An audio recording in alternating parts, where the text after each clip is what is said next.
Hi everyone, I'm attorney Poonam Minhas. I practice U.S. immigration law all over the United States. Today I wanted to do something different.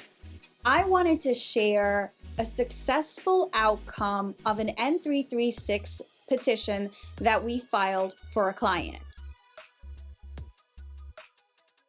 So the client actually came to us after he had filed his citizenship application pro se. What does pro se mean?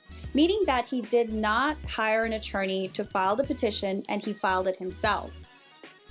So the good thing this client did was he came to us immediately after receiving a denial on the N-400. And why is that so important? Well, it's important because we discuss what happened prior to the interview, inside the interview room, and even we discussed the background of his immigration history, so it was still fresh in his mind. And the second reason why this is also good is that it allows the lawyer to have enough time to formulate an argument, to strategize, and then timely file the N-336 application with USCIS.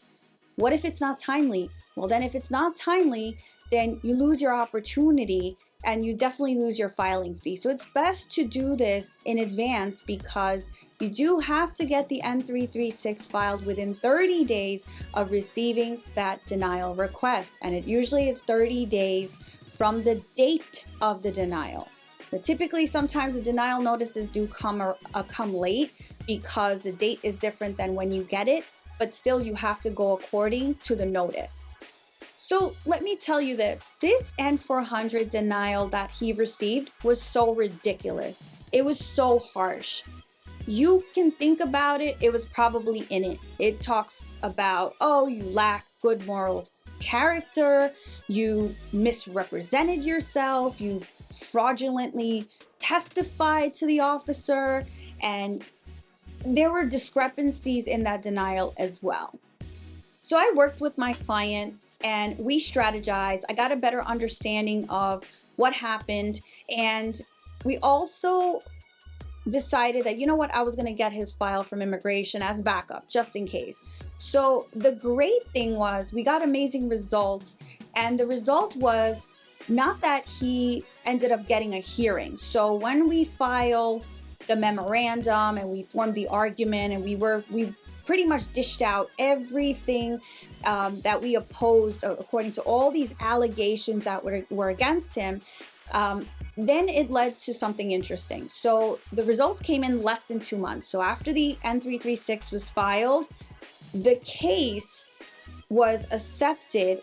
We got a receipt notice, and then that decision, the denial, was reversed. So instead of the client getting a hearing, instead the case went back to where it originally was denied.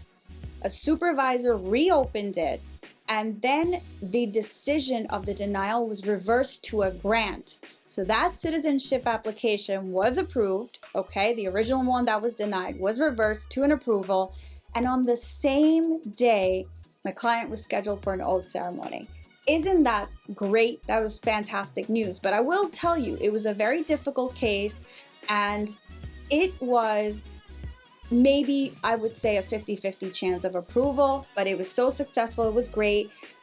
It was the best decision for that was to appeal and do the N-336, because refiling an N-400 for that scenario, especially if it's fraud and so many allegations of like you lack good moral character and you misrepresented yourself and all that stuff, that doesn't go away.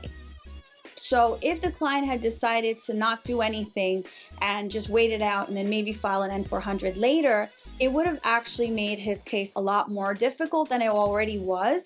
And he might not even have been as successful as he was by challenging what had happened. So this is why I always encourage individuals to really consult with an experienced immigration attorney to see what your options are. For example, let me give you another example for a client of mine. So I had somebody who also filed their N-400 application pro se, and it came down to a point where a NOID was issued, and the client did not give everything that USCIS requested, right? So she came to me and said, Poonam, should I just do the N-336 or do I refile? Now, in that scenario, because it was not a USCIS error, it was in fact the applicant's error for not producing what they were looking for. That made it clear that maybe, you know what, an N-336 in this scenario is not a good idea, because if you watch my other videos, I do explain typically what an N-336 application filing would look like versus doing something with refiling an N-400. So she took my advice. She decided to refile and then produce everything that was necessary to she had more time to gather what she needed to actually provide to USCIS. And boom, once she filed the N-400 application for the second time, she became a US citizen in 4 months. So a case like an N-336 could take, you know, if you do look up the regulations, they state that this type of case can take 180 days or more. I've seen some cases go up to 2 years. But if the N-336 is strong, you could see results for up to 3 weeks, or even in this case that I told you today, up to less than 2 months. It's possible. So listen, I think it was important to share this successful story with you because it might resonate with somebody you know or you yourself. And if you're puzzled and you're not sure whether you need to, you know, work with an attorney to file an N-336 or file your initial N-400 application, it would be best to set up a consultation with one. So reach out to an experienced immigration attorney, discuss what options you have and whether you should challenge your citizenship denial or whether you should proceed with filing another application. All right, well, before I go, I wanted to say you need to subscribe. If you have not subscribed yet, hit that bell icon to stay updated on anything I post on U.S. immigration law. And definitely like this, share this with your friends and family because you never know who this might help. Thanks for watching, and I'll be back soon.